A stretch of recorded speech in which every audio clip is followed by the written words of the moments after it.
گھر میں برکت کی 5 قرآنی اور نبوی اصول۔ السلام علیکم ورحمۃ اللہ وبرکاتہ۔ پیارے دوستو، ہم سب چاہتے ہیں کہ ہماری گھروں میں سکون، محبت اور رزق میں برکت ہو، لیکن اکثر ہم دیکھتے ہیں کہ محنت کے باوجود برکت نہیں ہوتی۔ آج کی ویڈیو میں آپ کو قرآن و حدیث کی روشنی میں 5 ایسے اصول بتاؤں گا جو آپ کی گھر میں انشاءاللہ برکت لے آئے گی۔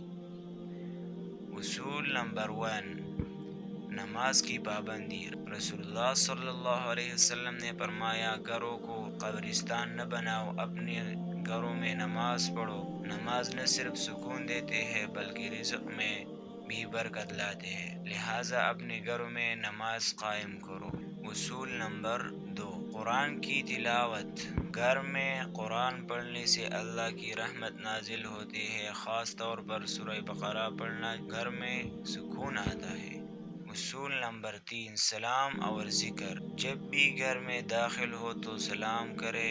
رسول اللہ صلی اللہ علیہ وسلم نے فرمایا، سلام گھر والوں کے لیے برکت ہے۔ اسی طرح صبح و شام تسبیحات، سبحان اللہ، الحمدللہ، اللہ اکبر پڑھنا گھر کو رحمت سے بھر دیتا ہے۔ اصول نمبر 4، رزق میں حلال کمائی۔ برکت ہمیشہ حلال رزق میں ہوتی ہے، حرام کمانے سے دل کو سکون جاتا رہتا ہے اور مشکلات بڑھتی ہے۔